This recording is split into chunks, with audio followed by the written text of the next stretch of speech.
All right. They're live. All right, we're live. Well, good evening, everyone. It is Thursday, July 30th. It's 79 degrees outside. It feels like 82. And it's partly cloudy.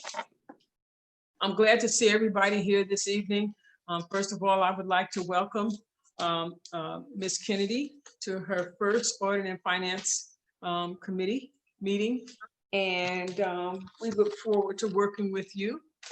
I hope the rest of your meetings have gone smoothly for you and you haven't came into any real big surprises. So first thing I'd like to do, second thing I'd like to do is take attendance of our, excuse me. You are now a host. What was that? Sorry, Madam Chairwoman. Okay, all right. So I would, first let me call the Audit and Finance meeting to order right now. And I would like to take attendance. All right.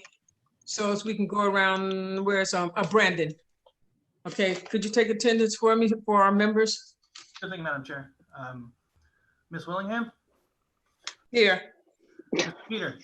Here. Mr. Clay? Here. Mr. Mayo? Here. Ms. Lakakis? What?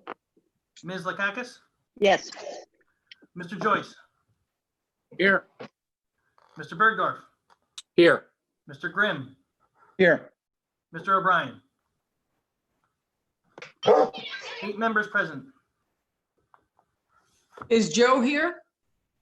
He is not. He's coming in now. Oh, is I he? talked to him. Yeah, I talked to him a half hour ago. He said he'd be here. Yeah, he's coming in. Great. All right then.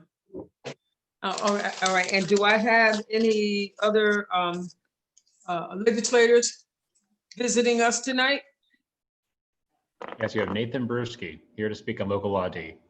Okay, Nathan, anyone else? Do I see Mr. George Langdon's here. Who is that? George Langdon. Oh, hi, George. How are you? Good. How are you? Anyone else? Moriello is present, but he's not on screen. Okay.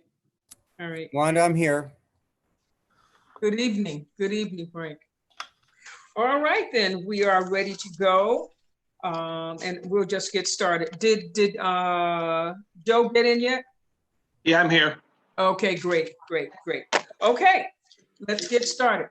We're going to start by approving, number one, approving the previous meeting's minutes. Motion, Madam Chair. I got a motion from Mr. Peter. Second. I got a second from Mr. Bergdorf. All those in favor, let it know by saying aye. Aye. Opposed? Always been a space for difficult conversations. Unanimous? This season, it's Can I ask everyone to please mute their devices until, you're going to speak? Thank you. All right. We're going to now move on to number 12. And we're going to take it out of order. We're going to start with Sheriff Craig Apple, number 12. Good evening, Madam Chairwoman, and thank you all. So this is a resolution requesting to merge a captain's position and 2 sergeants' position, merging 3, coming out with 2 for a net savings for the county of $65,746. I would basically be creating a commander's position and a correction investigator position. Now, total transparency, I had met with about 20 members of our African-American correction officers who had some concerns, and quite honestly, I agree with their concerns. They weren't fairly represented as far as administration. For years and years we were. That was under Assistant Superintendent Tebow. When he left, nobody was promoted up as far as diversifying our administration in the correctional facility. So we felt, you know what, you got a pretty good gripe here and let's do it. So I have 2 members in mind. And I'll probably be back next month to address that issue, but that's the long and short of it. And it is, again, a savings of $65,000 to the county. Do I have any questions from any members? Madam Chair. Mr. Clay? Sheriff, thank you. think of what you're doing. It has been a concern with our caucus as well as members of the Black community in terms of the positions out at in your department. So I thank you for doing that. Thank you very much. Thank you, Madam Chair. Madam Chair, Mr. Peter. if there's no further questions, I'd like to make a motion. And I'd like to second. Okay, I have a motion from Mr. Peter. I got a second from Mr. Clay. All those in favor? Aye. Opposed? Unanimous. Again, Sheriff Apple, number 13, authorizing the submission of a grant application to the New York State Canal Corporation regarding reimbursement for marine patrol services. Madam Chairwoman, this is an annual renewal. It's for $8,000, 25% match on the county. We're going to file, to be honest with you, due to the COVID crisis. I probably will not get an opportunity to put the boat in the water. We do have a small vessel moored down in Queens, so if there are emergencies, we can respond. But our larger vessel that we usually moor in the city of Albany, it's going to be kind of tough between helping Albany and all the other things that we have going on to get that boat out. Now it's there if we have to respond for emergencies, but I don't think, I think the prudent thing to do this year is to keep it dry docked, and if we need it, we'll launch it, and then we'll file for the funds. Are there any questions? Madam Chair, Motion? motion, Madam Chair. I have a motion from Mr. Peter. Can I get a second? Second. Okay, I got a second from Ray Joyce. I have a motion and a second. All those in favor? Aye. Opposed? Thank you. We'll now move on to number 14. Again, with Sheriff Apple authorizing an agreement with the New York State Department of Homeland Security and Emergency Services regarding the 2020 Emergency Management Performance Grant and amending the 2020 Sheriff's Office budget. Madam Chairwoman, this is a 2020 EMPG supplemental grant for $66,503. It's basically administered through FEMA, pushed through DISH at the state level. It's basically to stockpile our PPE. As you know, we've done a great job. The men and women that work for the Sheriff's Office is getting PPE out to everybody in this county, including county agencies, disinfecting county agencies, you name it. And this will help us stockpile gowns, N95 masks, surgical masks, face shields, and of course, our infamous sanitizer. That's wonderful. If I can say the Sheriff's Department, your department has done an excellent job. And I can't say thank you enough for all of the people that have been served, especially with the face masks all over Albany County. And I see more and more young people actually using the mask and carrying their little small bags in their cars or in their pockets. So I just want to thank you so much for making all of this so available to us. No, thank you. We're nearing close to 500,000 masks we've pushed out. Believe it or not. That's good. Wow, that's fantastic. That is fantastic. Craig? Mr. Bernard? What kind of supply do you still have left? Is this being recorded? No. Uh, Oh, yes, we do. It is, by the way, it is. We have a very good supply, believe it or not. We've Okay. we've been pretty good keeping our supplies close to home and still being able to take care of the public. But I'm not naive to think that we don't have another round coming. So, you know, a little bit, you know, I guess kind of stingy when it comes to dishing them out. But, you know, if anybody needs them, we're going to find them and we're going to get them. And I do have thousands of the Hanes masks left, the cloth masks.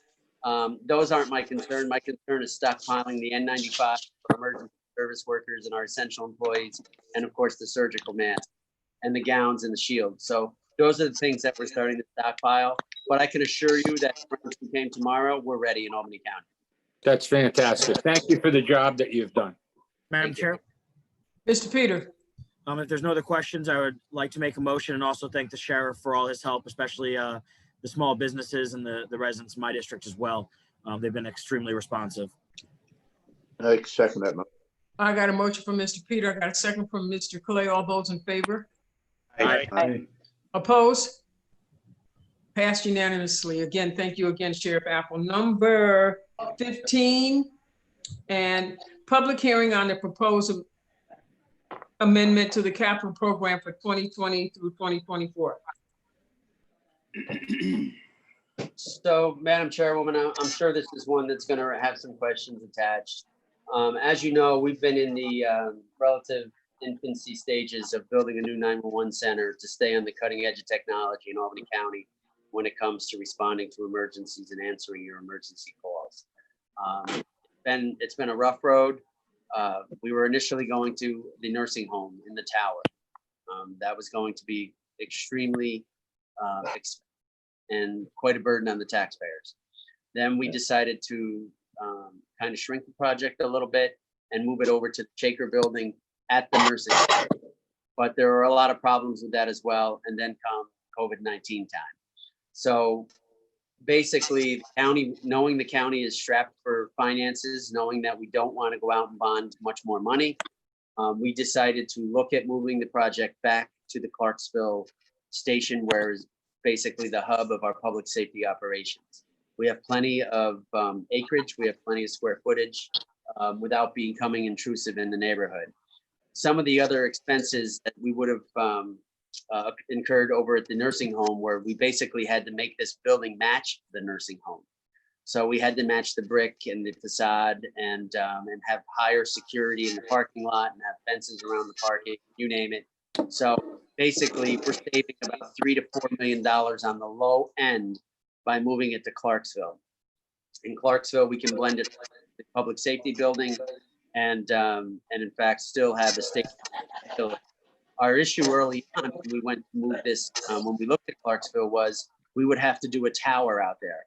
Obviously, you're fighting lawsuits, moving into a rural suburban neighborhood and putting up a tower. Since then, we put a synchronous ring, a fiber ring, which we call a sonnet ring, throughout the county. So if one end gets cut, we still have it coming back through another end. Chances are two ends are not going to get cut, or at least I would hope. So now with technology, microwave capabilities, and fiber, we can run it out of our Clarksville station, which I think will make everything in the sheriff's office more efficient. And also, we're still going to build it with the theory that if we build it, they will come, in hopes of people will want to consolidate down the road and save all the taxpayers in the county millions of dollars. Mr. Peter? I'm obviously going to be supporting the public hearing, as it's just a public hearing for it. But I have a concern that we're being potentially, a penny smart, a pound foolish, only in the sense that I would hope that before this came up to a vote, the sheriff, I agree with building it, hoping that they would come, but I want to make sure that the location is not going to prevent the merging of units, because it's going from a centralized location that was easy to get to from multiple municipalities where existing workforce is, to a more remote location. And obviously, like, I understand that we're in COVID times, we're in tough financial times. And I also know maybe the nursing home was an ideal situation, but I wouldn't want to build this and then stop our abilities to potentially merge and save millions for the locality and the county in the long run, just to make a decision based on COVID finances. So what I would just request, and obviously, again, I'm going to be supporting this motion for public hearing, is that there's a questionnaire of some form, or even a conversation that we can see from localities, City of Albany, Colony, etc., whether or not they would still, one, be interested in merging with the county, and then two, in some form, the second, would it being in a non-central location create any barriers to that?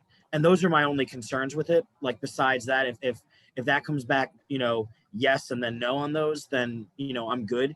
If it comes back where, yes, they want to merge, but no, the location's a problem, then I would just not want to build it and then fail in our ability to save taxpayers even more money in the future.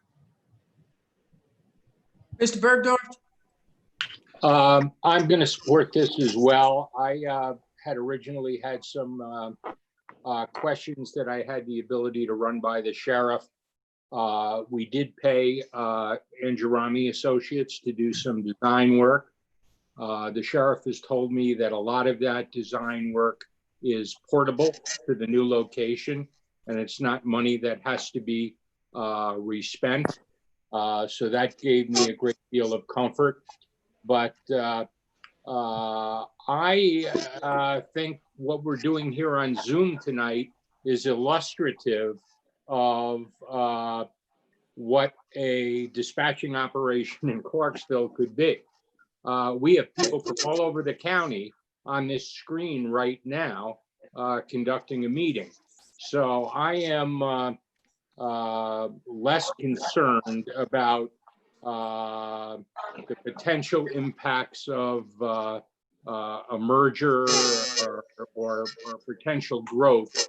And I think it makes a certain degree of sense to have the dispatching near where the physical plant for the road patrol and the EMS is. So I'm gonna be supporting this. Thank you, Mr. Bergdorf. Okay, I just have a question. I noticed that you say in your memo, it will be needed, resolution numbers 52797, 513 will need to be amended to reflect the new location as it pertains to bonding. So is there anything that's going to change as far as bonding is concerned, Sheriff Apple? No, ma'am. We firmly believe that we have plenty enough money that is bonded. In fact, we're probably in better, well, we're definitely in much better shape than we were as far as the nursing home construction project. I guess technically and legally that it needs to be reworded. In order to draw those funds down, we need to have the hearing in order to make everything flow as far as the location change on bonding itself. And Okay. Sean's got a little finger up, so maybe he can help us on that. Who are you waiting to respond on that? There he is. Madam Chair, Yes. yes, this was at the request of bond counsel to have this changed so the sheriff can use the previously authorized funds in the way and fashion he needs here. And also like to thank the sheriff. He's worked tirelessly on getting this to a point and working on this capital plan to get it where it is today. So thank you. Thank you, Mr. Taylor. Are there any other questions? There's no other questions. Can I get a motion? Motion, Madam Chair. Okay, I got a motion from Mr. Peter, second. Second. Second from Mr. Bergdorf. I have a motion and a second. All those in favor? Aye. Opposed? Unanimous. We'll now go to, that was on the hearing. We'll now move to number 16, adopting an amendment to the capital program for 2020 through 2024.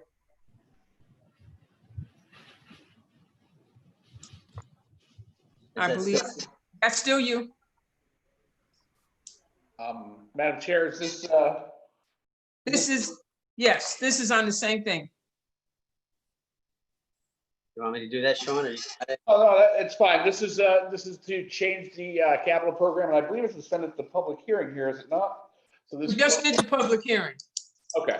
So I do believe this, this is supposed to be tabled. Yes. This is blank in our backup. Shouldn't we be tabling this until? Yes. Yes, after the public hearing. Yeah, I thought. thought, Table. could you hear me say that? Can you hear me? Yes, we can hear you. Oh, okay. All right. So this is number 16 is going to be tabled. All right. And now. Do we need to make a motion and vote on it? That is correct. Yes. So Yes. moved. Okay, I got a motion from Mr. Bergdorf and a Second. second from Mr. Mayo. All those in favor? Aye. Opposed? Aye. Okay, unanimous. Thank you all. Great night. Thanks, Sheriff. Thank you. Bye-bye. Okay, we will now move to number 17.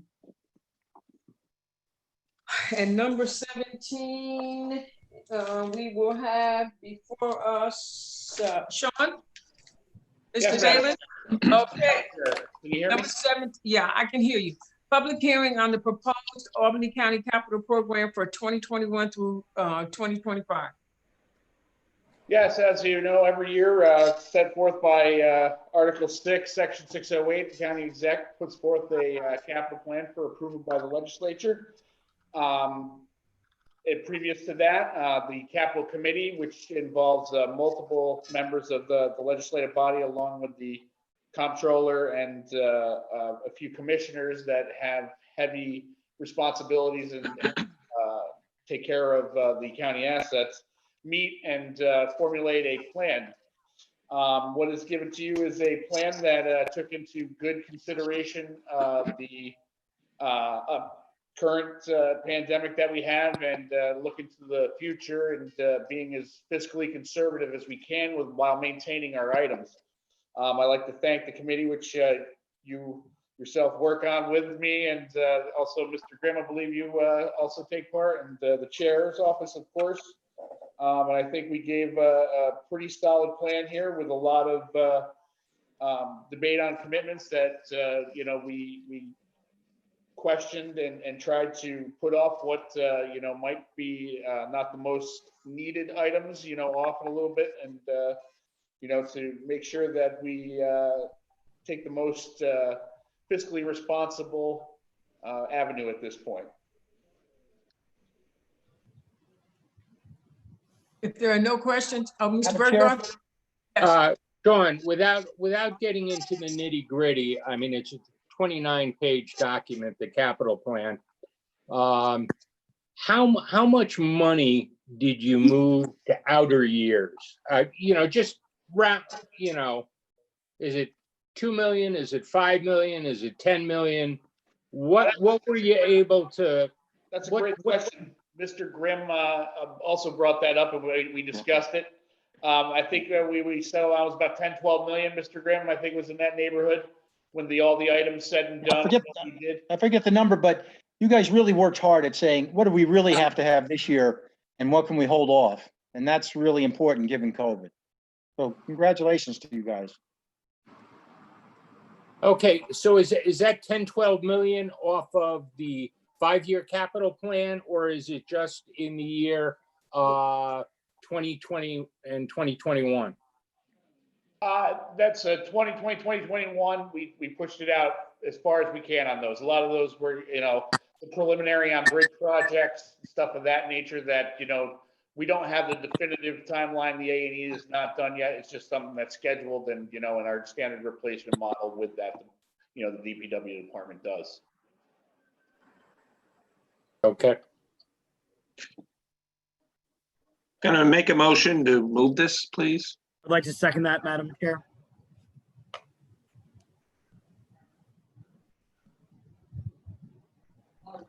Oh, I got a motion from Mr. Peter. I'm sorry, I got a motion from Mr. O'Brien, a second from Mr. Peter. All those in favor? Aye. Aye. Opposed? Unanimous. All right, now number 18, I need a motion to table. That goes along with number 17. So moved. So Second. Okay, I got a motion from Mr. Bergdorf. I got a second from Mr. Mayo. All those in favor? aye. Aye. Opposed? Unanimous. Number 18, okay.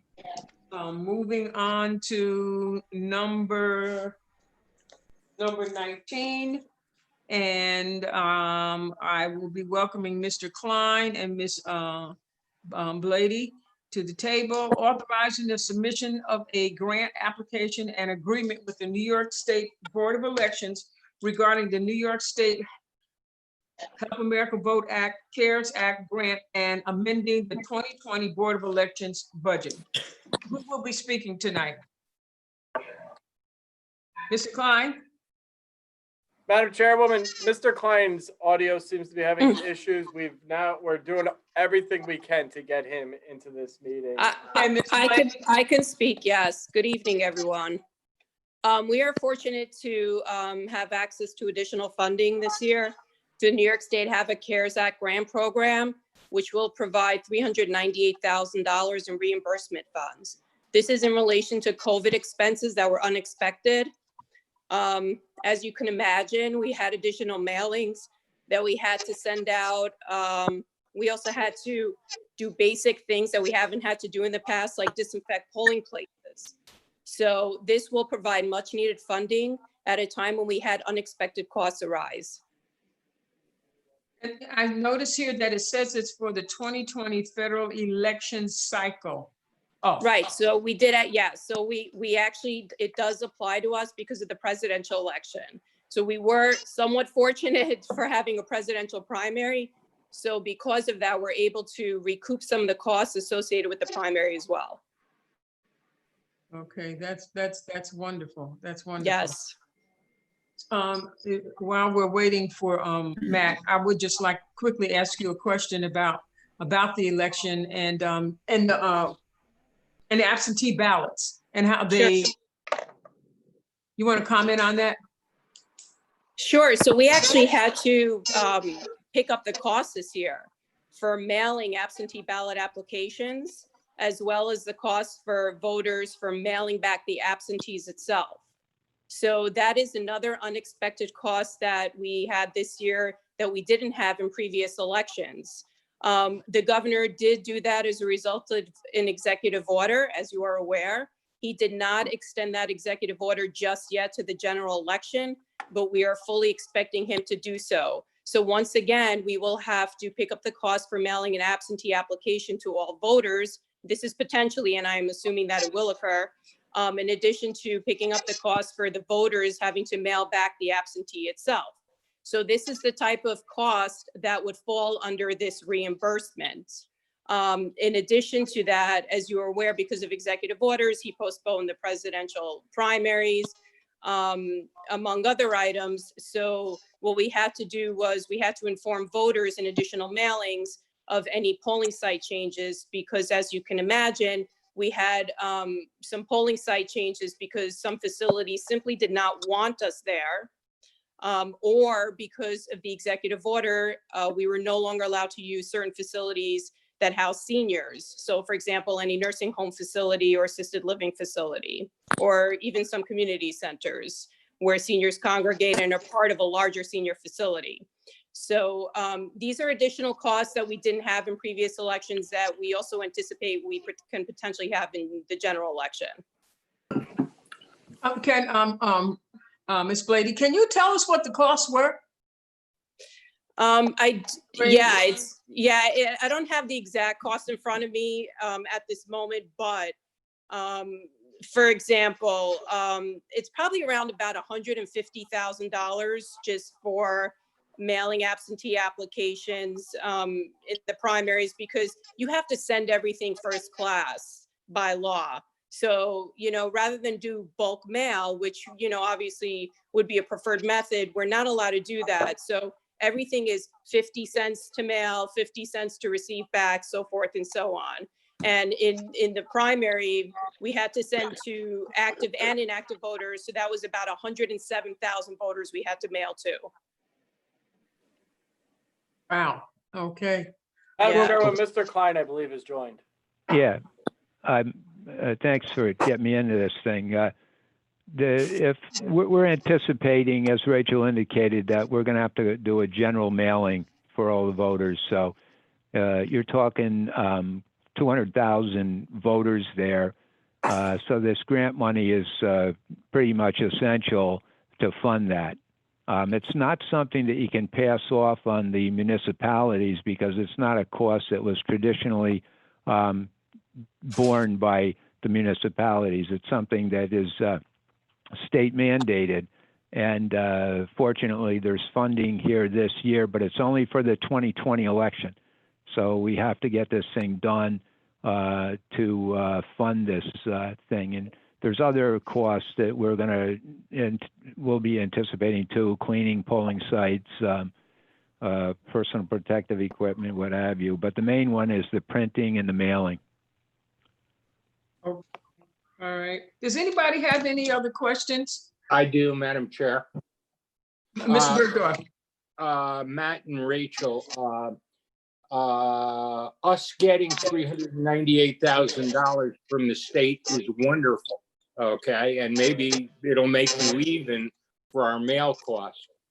Is any of that money subject to any potential clawback or reduction by the state of New York if it does not get aid?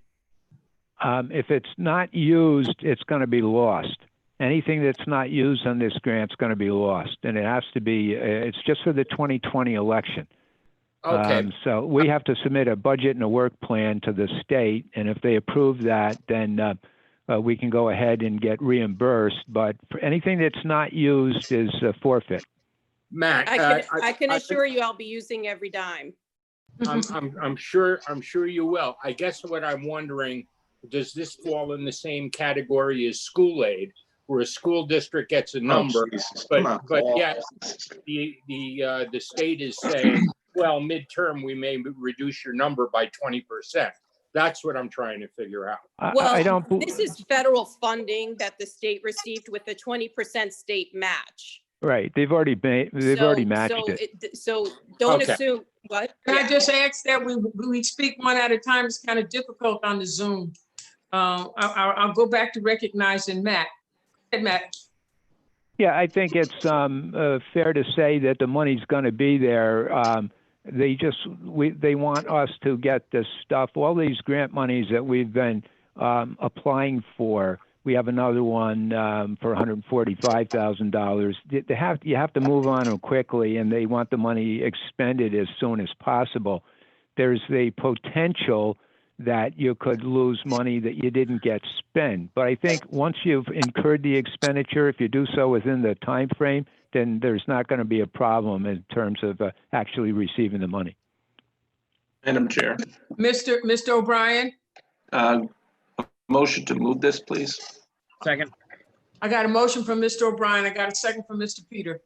All those in favor? Aye. Opposed? Thank you. Unanimous. Thank you, Ms. Blady, and thank you, Matt, for coming in. Okay, thank you. Yep, bye. All right.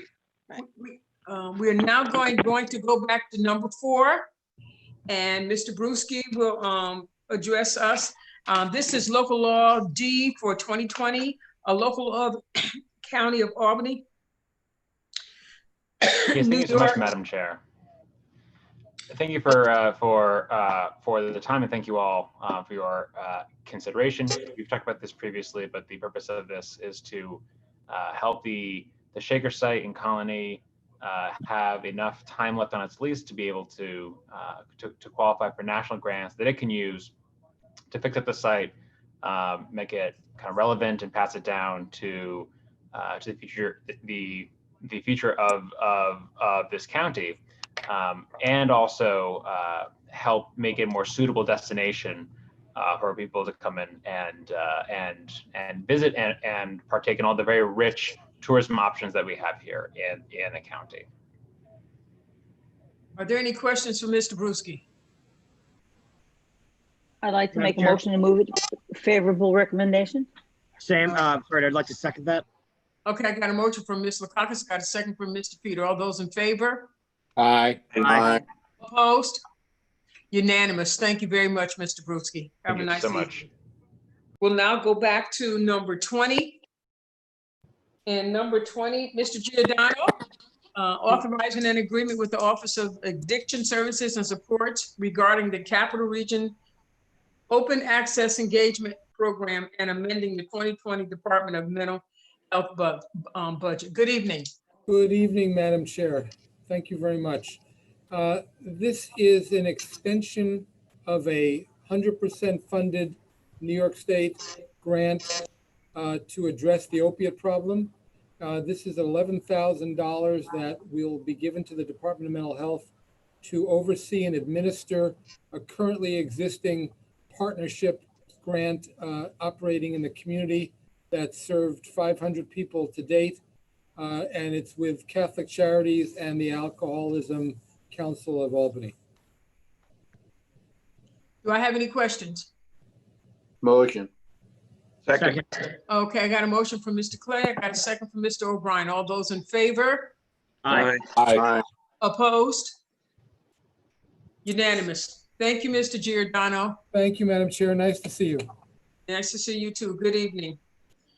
21 21, authorizing an agreement with Mother Cabrini Health Foundation for Long-Term Care, Inc. regarding a coronavirus emergency support grant. Is Mr. Slatsky with us? No, Madam Chair, he's unable to attend tonight, but I can handle any questions if we want to go with this. Okay, you want to tell us about it? Yes, this is a grant that was awarded to us here back in the middle of June for $9,000. It is not to be used for administrative. It's for for employees that are on the front lines. And it is going to be divided up between those employees. It's great for morale. As you know, in this COVID environment, the healthcare workers are really been put to the test on this, especially in the the long-term care and hospital situations here where you're getting tested once a week. The test, while necessary, is not as pleasant as you haven't had it done. It's not very pleasant. I have, and this is very nice of this organization. All right, thank you. Are there any questions? I'd like to make a Yes, motion. please. I have a question. Ms. Lakakis. I just wondered if we did we do any salary increases with a differential for the frontline nursing home workers? Do you mean with this? No, before this. We do a differential to the frontline workers? No, we have not currently. They do. There's an experience differential that we worked out in the last CBA for collective, certified nursing assistants. Sorry. Thank you. Madam Chair, Yes. I've got a question for Sean as well. The cover letter says the $9,000 is for expenses related to COVID. You had indicated that it was going to be used as some sort of a bonus pool for frontline workers. How are you working that? Yes, so it would be in a debit card, like a universal debit card for them, for each employee there. It's not going to be a salary adjustment there. They're like a gift card. That's what the company or Mother Calibri here was. Okay. Are these for the unionized employees, the CNAs? Yes. Yes, not administrative staff. This is just for CNAs, LPNs. Okay, thank you. Madam Chair, I'd like to make a motion if there's no further questions. All right. I got a motion from Mr. Peter. I got a second from Mr. O'Brien. All those in favor? Aye. Aye. Aye. Opposed? Very good. Thank you. Unanimous. Now we are on to number 22, which I believe, Sean, are you going to be addressing 22 and 23? Madam Chairwoman, this is Dave Riley. I'm going to handle these two for Sean. Well, I'm trying to see, Dave. Yeah, Dave Riley. I'm standing. Oh, there you are. Okay. We're in the same room together here, Madam Chair. Okay, number 22. Rescinding the conveyance of real property pursuant to resolution number 250 for 2019 and authorizing the conveyance of 39 Garfield Place in the city of Albany. So, Madam Chairwoman, as you stated, this was originally authorized to transfer to the land bank, resolution 250 of 2019. Eugene Clark has approached, actually Mr. McLaughlin. He was the immediate former owner. We have an amount on deposit of $6,896.73 for the full amount of taxes, interest, and penalty due. So it's just like a standard, reacquisition for the former owner. Nothing special on this one. Yes, and that is in my district, and I know Mr. Clark personally. So I'm in total agreement with this. Can I get a motion? I got a question. Okay, I got a Sorry. motion. Still have a question. Mr. Lakakis. Mr. Lakakis, let me get. Is this going to be, if we vote yes to, how's that going to be reflected that interest reduction special is he gonna qualify for that? I guess is my question, if it passes. Well, first off, I guess that would depend on what you guys do with that resolution. All right, well, my question, I guess, is would it be beneficial for him to wait till we do that? Or, does it not matter? Or anyway, it's happening at the same time. It's kind of odd. That's all. Okay. Can I move forward with a motion? So Motion, moved. Madam Chair. Okay, so I got a motion from Mr. Bergdorf, got a second from Matt Peters. All those in favor? Aye. Aye. Opposed? Unanimous. Number 23, rescinding the conveyance of real property pursuant to resolution number 69 for 2020 and authorizing the conveyance of 268 Star Road in the town of Queens. So, Madam Chairwoman, this parcel, we were approached by the abutting owner, Mr. Blaine Crop, lives at 264 Star Road. He has offered $5,000, which we have on deposit. So, are there any other additional questions? It complies with everything in the dispensation plan. I'd like to make a motion, Madam Chair. I got a motion from Mr. Peter. Second. I got a second from Mr. Ray Joyce. All those in favor? Aye. Aye. Opposed? Unanimous. Number 24. Number 24, authorizing the refund of real property taxes in the city of Albany. And Miss Maggie Alex, how are you this evening? Good, how are you? Very good. Good to see you. You too. So this is a basic correction, clerical error in the city assessor's office. This property owner was entitled to a senior citizen exemption that did not get applied to the 2019 assessment roll. Therefore, it was not applied to their 2020 tax bill. So this is pretty much just the taxes have been paid. So this would be refunding them for the amount of the benefit of the senior citizens exemption. Okay. If no questions, can I have a motion? Motion, Madam Chair. Okay, I can't even tell. Who, was that Mr. Grimm? Okay, all right, who was that? I think it was Bill Clay. Okay, I got a motion from Ms. Lakakis. Who did I get a second from? Second, please. I got a second from Ray. All those in favor? Aye. Aye. Opposed? All right, thank you.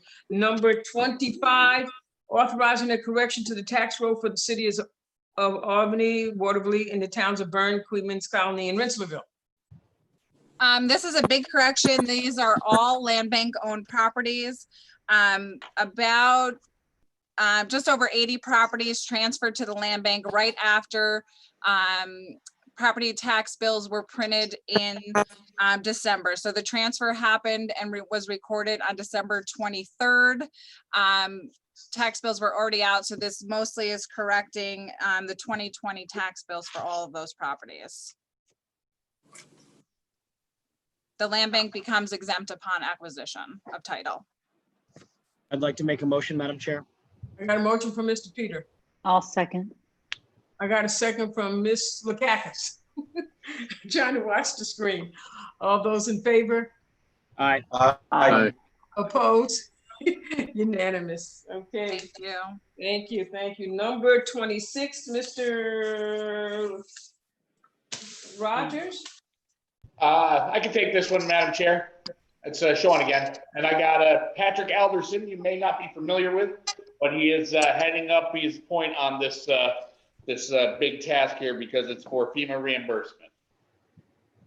Okay, good evening, everybody, and good evening, Madam Chair. So this is just to request permission to apply for the FEMA Public Assistance Grant Program. It's a reimbursement based grant. So it's just any eligible expenses that are on top of, in addition to any funding that we've received from the federal government. This kind of fills that stopgap. So for your PPE, your testing, emergency operations center costs, things of that nature, and the county executive's office, as well as the division of management and budget, will be aggregating costs for the executive departments.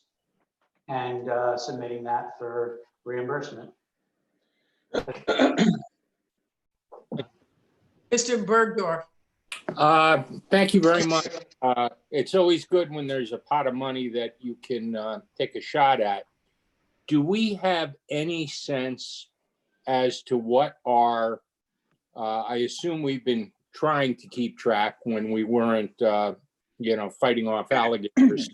But do we have any sense what level of a grant application we would be submitting? Yeah, so as you know, that's the 75-25 on that there, Mr. Bergdorf. We have been, what I can tell you, I don't have a number in front of me and it's ongoing, as you well seen. And as Patrick said, we're looking over every, category that this would cover. We had instituted using a special claim form type for any purchase that was associated with a FEMA reimbursement, blue to separate it. We've been logging all of those together. And I believe this application portion, we're still waiting for some guidance on categories that we have been tracking and that we don't know if we're going to. Yeah, and just to piggyback off of what Mr. Downs said, this is a very iterative process. We can't duplicate federal funding, so there's been a significant amount of money that's come in, an amount of money that's come in through some of the stimulus bills, and we just need to be able to fully wrap around our arms around that before we can submit everything, all these activities for reimbursement. Does this go directly to FEMA or is it filtered through New York State? Is there an allocation for New York State that then gets subdivided? So the funding is passed through DISHES, so the Division of Homeland Security Emergency Services. There is a 25% local share. What portion of that ultimately is picked up by the state versus what portion is ultimately picked up by Albany County, those discussions are still ongoing. In fact, there's been even discussions at the federal level of waiving the local and state requirement entirely, but until those kind of play out, we won't know what our share of the cost is. Okay, but do you have any sense of the magnitude of this? Are we talking hundreds of thousands, millions, 10 million, any sense of magnitude? It's an application, very safe. That's a hard question because the kind of this crisis is still ongoing. We're still purchasing PPE. I mean, assuming the burn rate doesn't change, it's a hard question to kind of pinpoint at this time. And there's always money coming in from the feds. So. See, that's the point. I mean, it could be hundreds right now, Mr. Bergdorf, but like we might get a bailout situation that takes some of that category off the table, so to speak. So but yeah, hundreds is something that's, I'm okay with talking about right now. Okay, thank you. Thank you, Mr. Bergdorf. Mr. O'Brien. Motion to move this, please. Okay, I got a motion from Mr. O'Brien. I got a second from Mr. Mayor. All those in favor? Aye. Aye. Okay, opposed? Unanimous. Okay, we are now on to back to number 2. All right, amending resolution number 512 for 2017 regarding the project labor agreement for the Albany County Nursing Home Project. And Mr. Who is that? Who's going? Is Mr. Lucas going to speak on that? Or hello? Hi, Madam Chair, it's Sean again. I don't know if we've made any progress on this, so if we are going to table for now, and because Mr. Slatke is not here, and I know you guys, there was outstanding things or whatnot. Okay. Okay. All right. So now, Brandon, do I need a motion to table this? Motion. Okay, I got a motion, Mr. O'Brien. Second. Second, Madam Chair. I got a second from Matt Peter. All those in favor? Aye. Aye. Opposed? Unanimous. Let us move on to number 3. has been tabled at the request of the sponsor. And I'd like to make right now a note of my abstention on the previous item 22. I do know Mr. Clark. I have to say I did not speak with him about this. I want that on the record, but I do know Mr. Clark. And so I'm going to abstain from the previous item 22. Thank you. Let's see, back to now, we're tabling this. Frank, this has been tabled at the request of Mr. Commisso. Is that correct? That is correct. Okay. All right. Now, let's see, 3. We are on to 5. Yes, we did 4 already. We're on to 5. Okay. Okay. Current business, again, public hearing on proposed law E for 2020. Motion, Madam Chair, if there's no questions. I'll second. If I may, Madam Chair, just to make a point of reference for the committee. Who's talking? Wait. Brendan. Oh, okay. Brandon. Mr. Russell. These 3 items, the next 3 items for the public hearings, as well as their 3 related tax local laws. These were submitted by the chairman. The chairman has since designated Ms. Willingham to be a prime sponsor on these items for the purposes of moving them out of committee. All right, and we do have to do all 3 of these separately, isn't that correct? Because they're local laws? Yes, ma'am. Yes. Oh, okay. So Madam Chair, yes, Mr. Bergdorf. I'm just going to make a procedural comment. I don't know how we come up with the title for these local laws, but like, for example, with the sales tax, you know, the title says adding 1% sales tax. Now, when you go back into the depths of it, you realize that you're really maintaining the status quo. Maybe we could, when we title these in the future, talk about an extension of the existing tax rate or something like that. Because Can I make a motion to move this, please? Okay, Mr. Russell, I'm sorry. Ms. Kennedy? Yes, I'm sorry. Can you address Mr. Bergdorf's concern there, please? It is, strictly speaking, it is a 1% increase. Without this 1% authorization, it would revert back to the previous amount that was authorized by the state. We do opt into this every few years, so it is an additional 1%. However, we're open to looking into the language used for the titles in the future. Thank you. All right, so can I get a motion on this? Motion, Madam Chair. I got a motion from Mr. Peter. I got a second from Ms. Lakakis. All those in favor? Aye. Unanimous. Opposed? None. Unanimous. Thank you. Number 6, public hearing on proposed law number F for 2020. And this is, go ahead. I was going to say motion, Madam Chair, if there's no questions. Any questions? Second. Okay, all right, I got a motion from Mr. Peter. I got a second from, who was that? Mr. O'Brien. I'm sorry. There's so many people on the screen. I'm trying to flip my head back and forth. I got a second from Mr. O'Brien. All those in favor? Aye. Aye. Opposed? Unanimous. All right, now, let me go back again.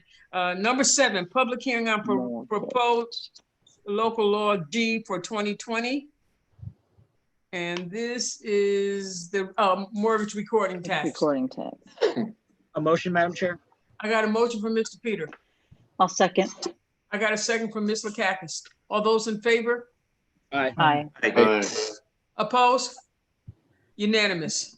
Okay, so now I'm just trying to stay. Did I miss something? Oh, no, I didn't. Okay, are we on number 8 now? Yes, Madam Chair, my connection isn't good. My audio is working, but my video is not, so I'll just go ahead. Oh, Frank, okay, I'm sorry. All right, hold on 1 second. No, I'm back to this. And number 8, number 8 is an act to modify the rules and regulations for Albany County employees. Yes, and I'd like to speak on that. Just have a little discussion on this. And for the new legislators, I just want to give a little bit of background on this. Last year, our outgoing controller did an audit on time and attendance in the county, and he was very critical of our procedures, of our practices, and there were some very serious allegations that he made about not only the abuses of time and attendance, but also, you know, he accused people of working on campaigns, political campaigns during county time. So the report itself was not really fully completed at the end of the year when he left. And I know there was a lot of our constituents or the public was very critical and they wanted us to react. But at that point, we just didn't have enough information to react. And if you can hear that airplane, I apologize. I live 3 miles west of the airport. And we just didn't have the information, but I give a lot of credit to the incoming controller, Susan Rizzo, who just took the bull by the horns, completed the audit, and submitted recommendations for correcting any of the time and attendance issues that were out there. So what I decided, and our conference got together, and we decided that, well, it's been a couple of months now since this report had been submitted, and it's time for us to respond to this. And I think our constituents are looking for us to do something, because there's a lot of bad allegations out there. We took a lot of criticism about our practices, and especially when they were discussing people working on campaigns during county time. So we took that audit, we took the findings of that audit and the recommendations of that audit, and we created this resolution so we can tighten our rules and regulations on time and attendance. And we thought that was very important. Again, this is really a nonpartisan issue. We want to include everybody. In fact, 6 days before the resolution exchange, we sent this to the chair of the legislature and the majority leader, asking for their input and their response to this, because we really wanted to include them and we wanted to include everybody in this. And at the 11th hour, just before the submission date on that Thursday, I was asked to hold it. And I said, no, I'd prefer if we hold this in committee, because I really want to get this out there. I want to show our constituents that, yes, we understand there's a problem. And yes, we as a legislature, as a body together, will address this. So we submitted it. Now, and I did send out a memo asking, and I have to apologize to the chair for this, I overstepped my bounds, my authority, asking that the controller and the chair of, or the director of human resources appear before our committees to discuss this. And that's not my place to invite them, but we did ask for their input. And they're not able to attend this evening, but they are willing to discuss this. So what I want to do is, I want to reach out to the committee. If anybody has any suggestions, you know, we are all ears. I'm willing to listen. I just want to get this done. I want to show our constituents that we are concerned and we understand what their concerns are, and we as a body are addressing this issue. Now, in the last committee meeting, if you're looking at the resolution, the third and the fourth whereases, I agreed to strike from this. And I don't have an issue with that.